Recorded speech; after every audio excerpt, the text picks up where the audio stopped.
hetsika moa dia maro isan-karazany fa ny lehibe indrindra dia ny fizarana ny nofokely amin'ny tam-pihavanana ho an'ny mpiarabilina rehetra na mpinosilamo na tsy mpinosilamo ary amin'ny toerana rehetra.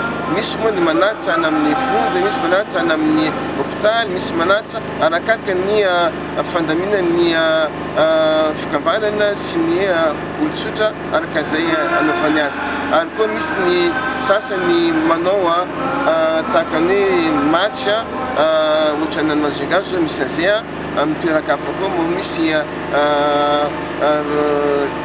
karazan'ny cortège isan-karazany dia izany rehetra izany moa dia fanamarinana izao andro lehibe izao.